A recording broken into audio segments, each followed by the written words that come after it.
But we need to think about how we got here in the first place. We think, okay, we can get legal reform. But the courts that have reviewed these programs since 2013 have found that they were not authorized by law in the first place. In my country, in the United States, we have a constitutional prohibition, not just against the unreasonable search of our data, where someone picks it out, looks at it, but the seizure of our private records in the first place. And yet that's precisely what happened on a national scale. An indiscriminate scale has affected all of us. If we can't rely on the law, what can we rely on? There are a number of people at the symposium who I think have much more radical politics than I do. And that's a good thing. I come from a federal background. I'm sort of a product of the bureaucracy. And that creates a lot of problems, because I tend to be too conservative in the ways that I approach things. I tend to be overly concerned with the risk that something can go wrong. And while it's good to be cautious, we need to think about what that means for our chances of success in actually reforming the issues we're facing. Now, reforming things within the system is the ideal. It's the way it should work. It's the way that our society was designed to function. But what happens when you have failures across institutions? This is what produces whistleblowers. Whistleblowers are the safeguard of last resort. When we have a comprehensive failure across all branches of government. I apologize, I'm going to take my earbuds out for a second because of the feedback.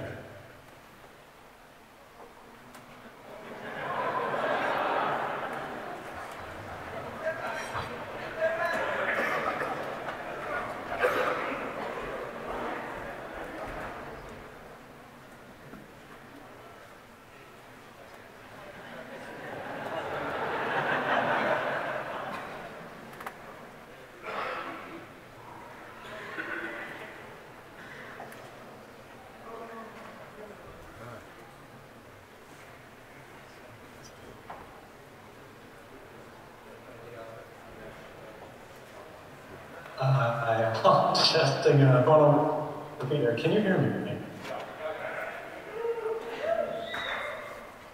Okay, thanks. All right, so we've got these groups, we've got these cypherpunks, we've got these individuals who see the problems occurring in technology, and where inevitably this is going to lead us. Because we think about the abuses and the one-off positions, and we have this natural inclination to think that they're extraordinary, to think they're departures from the natural order of things. We can address these issues, we can address these abuses in a narrow sense, and everything will be better again. Everything will be fixed. We can rely once more upon the system. But it turns out, abuse is the byproduct of power. And whenever we begin to aggregate power in increasingly smaller groups. I apologize for the difficulties here. Whenever we have these increasingly small groups with greater and greater periods of power, we need uses of this power. That in circumstances where we have to search for new mechanisms. That mechanism today is technology. The technology that we're relying on are things like encryption, like encrypted communications, that enforce our rights through the systems that we rely on every day, the things that are underlying the background, the fabric of our communications. And even across borders, this is representing a threat that governments really don't want to deal with. And this is not about liberal states, not about authoritarian states.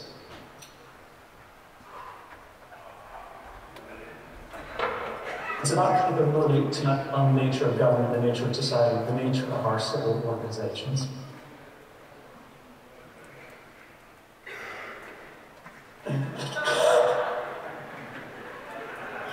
It seems like we're probably a long time.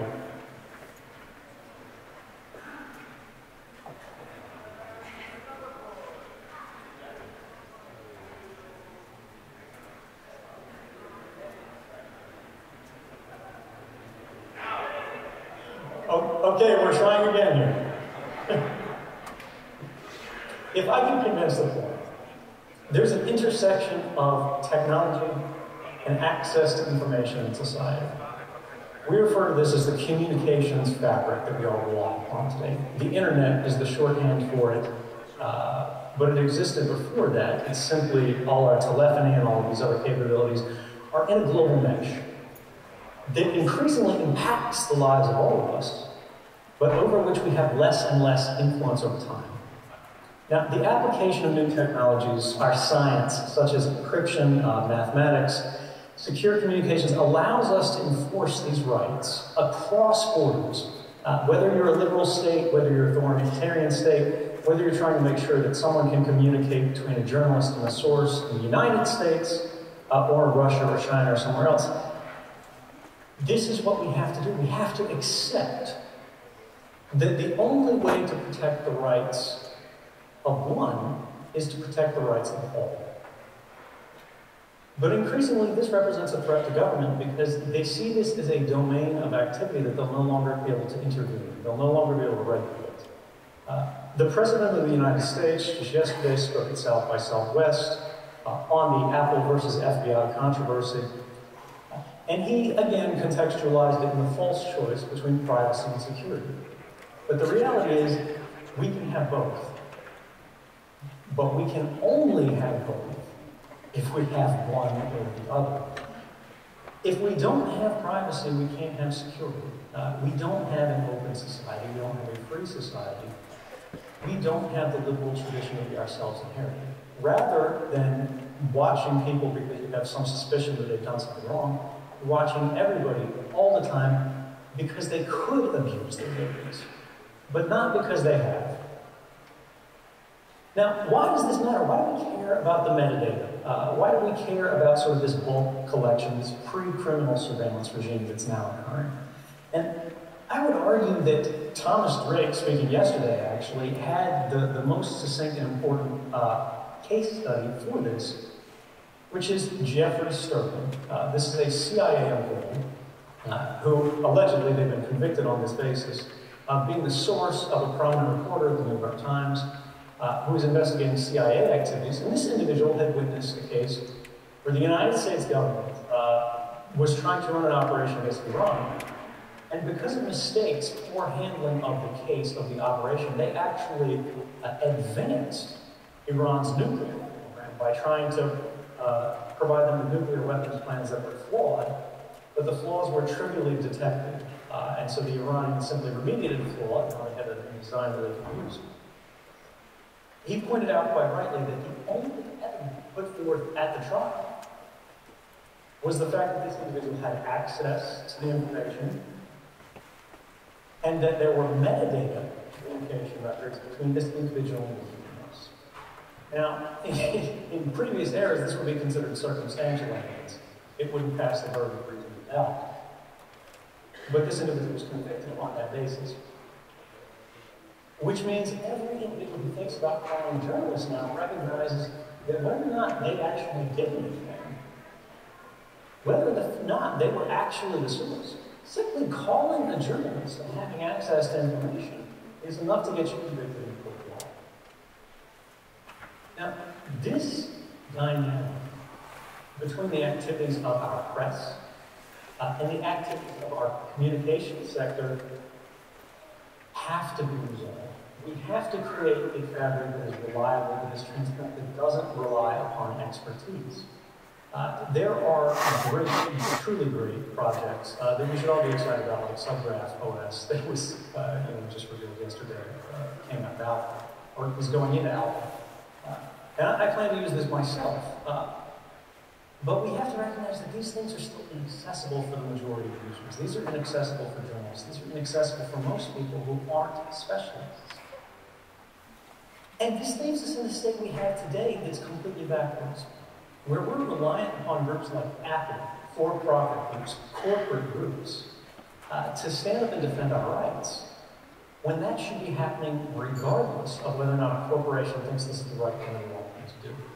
We have to rely upon the fabric. We have to rely upon the protocols and the systems that are underlying invisibly the standards of communication.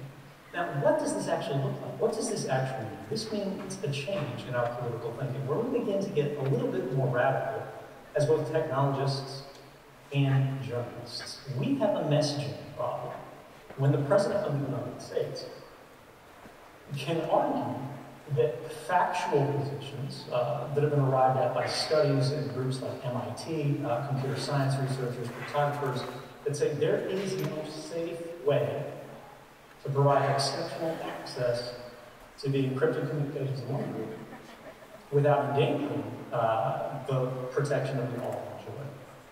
And he pushed this forth as what he termed an absolutist position. If we're reaching a dynamic in the public discussion where facts are considered absolutes, we're in trouble. Now, this has happened throughout history where we've seen these sort of extraordinary imbalances of power. And we've seen that we've seen people who are disenfranchised, who don't have access to their own destiny, try to remediate this. And what did that look like? Now, I'm not a communist, but previously we've had generations of thinkers that argue, well, we could resolve issues of income inequality by seizing the means of production. We are very rapidly approaching a point in human history where we will need to seize the means of our communication.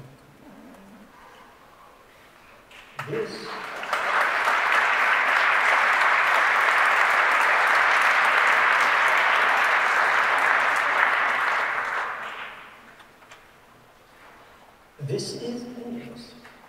It's risky. There's friction involved. We're relying upon smaller and smaller groups of very sophisticated technical actors who are dedicating their time to very little material benefit, because a lot of these things are not commercially viable technologies. And once they become commercialized, they can co-opted and subverted. And what if they get it wrong, right? What if they make a mistake? What if the things that they push out there for protocol uses can be abused? Well, this will likely happen. There will be mistakes made, just as there have been throughout every endeavor in human history. When we think about press publication, this is one of the clearest examples. The press gets details wrong. I know this person that I've lived through, right? Both in my favor and against me. But that doesn't mean we give up. That doesn't mean we stop writing stories. That doesn't mean we stop pursuing the truth. Instead, we work together, we learn the lessons, and we keep moving forward because the cause is just, and it is also necessary. Today, we are ceding entirely too much control to both institutions, which we are supposed to be able to trust, but unfortunately, facts are giving us more and more evidence we cannot trust. At the same time that we see corporations gain more and more access to our lives, our private records, even through legitimate voluntary purposes, on Uber taxi or whatever. But then it's used for purposes that we did not anticipate, we did not agree to, or we were not aware that they would be used. Now, I don't want to sound like a techno-utopian here, although it's difficult to think about what solutions would look like that are not primarily technical. Because if we have the most extraordinary reforms in Germany tomorrow, the impact of those reforms will stop at its borders. And we have a big, big world. Many people who are increasingly reliant, increasingly vulnerable to the exploitation of our associations and our communications. And I think if we don't commit in a very real way, and ultimately in a very radical way, to taking risks and to recognizing that, yes, in the system of justice that we've all inherited, there will be difficulties that will be faced by law enforcement that they can't trivially get over. They can't just flip a switch and get access to any phone, because that would mean that no one's safe wherever they are. That would mean that adversaries, criminal groups, foreign spies could do the same thing. But this isn't the end of the world. We have seen law enforcement agencies in these times of trouble where they were not granted the ability to simply walk into all our houses and search them while we're away, develop new methods unilaterally that were concerning, but they were limited in their reach only to proper and appropriate targets by nature of how they did it. For example, when police realized that fingerprint databases could be of investigative use in determining was this individual's fingerprints found or were they found at a crime scene, they fingerprinted their suspects, right? And when these people were convicted, they kept their fingerprints and stored them and so on and so forth. Eventually, they did the same thing with DNA databases. They did not compel everybody in the country or everybody who checks in at a hospital to have that hospital turn over your DNA for weapons use. This is the dynamic that we must understand and we must enforce. We as a public, we as a community, must assert in the strongest and least flexible, the most fact-based and reliable, the most secure manner, the protections that we can for the enforcement of basic human rights beyond borders. We want to make sure that not only German citizens enjoy guarantees of their basic human rights, not only Americans, not only Westerners, but people in Central Africa, people in Southeast Asia, people in Latin America.